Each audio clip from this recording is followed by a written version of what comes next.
terus kemudian menerapkan call to action yang efektif untuk mendorong konversi. Ya, CTA tadi udah kita bahas ya teman-teman ya. Nah, biasanya CTA ini ada di mana tadi? Landing page. Landing page juga udah kita bahas juga tadi ya. Ya, terus kemudian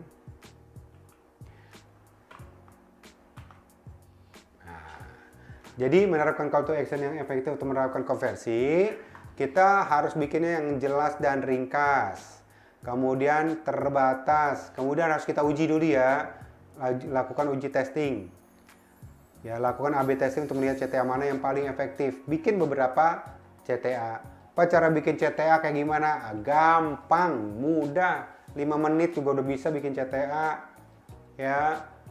Zaman sekarang udah bisa pakai ChatGPT mah bikin CTA gampang. Nanti tinggal bikin aja pakai ChatGPT, kita tinggal revisi, tinggal review, kita tinggal rubah-rubah. Sangat gampang sekali.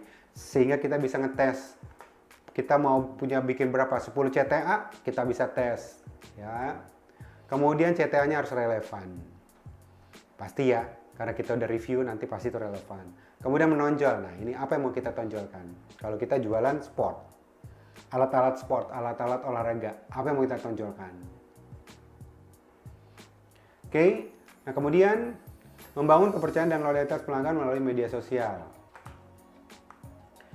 Harus kontennya berkualitas tinggi. Membangun komunitas, interaksi dengan pelanggan. Oh, tadi ini udah ya. Layanan pelanggan yang baik, ya. Membangun komunitas tadi udah, kemudian konten berkualitas juga tadi udah, interaksi dengan pelanggan tadi juga udah, layanan pelanggan yang baik tadi juga udah kita bahas. Ya, kemudian pentingnya menganalisis data dan feedback dari pelanggan di media sosial. Nah, ini yang penting. Ya, jadi insight itu sangat penting sekali untuk supaya teman-teman memahami kebutuhan keinginan pelanggan. Jadi nanti teman-teman tahu kalau teman-teman ngeluarin mengeluarkan konten ini itu interaksi pelanggannya mana yang paling banyak, di follower kita atau di luar follower kita. Ya, terus kemudian kita bandingkan konten yang ini sama konten ini, mana yang interaksinya paling banyak. Kita jadi tahu nanti.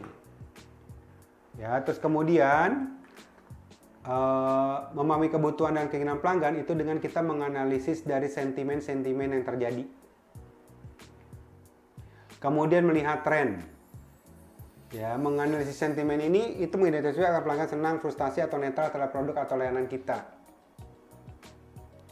Melihat tren, mengidentifikasi topik dan masalah umum yang dibahas pelanggan. Jadi dari pelanggan-pelanggan kita bisa kita tahu bahwa trennya itu kayak gimana. Mempelajari demografi, memahami siapa pelanggan kita dan apa yang mereka sukai. Meningkatkan produk dan layanan, mengidentifikasi area yang perlu ditingkatkan, feedback dari pelanggan dapat membantu menemukan masalah dengan produk atau layanan mungkin tidak disadari. Mengembangkan fitur baru, memahami apa yang diinginkan pelanggan dapat membantu mengembangkan fitur baru yang akan mereka sukai.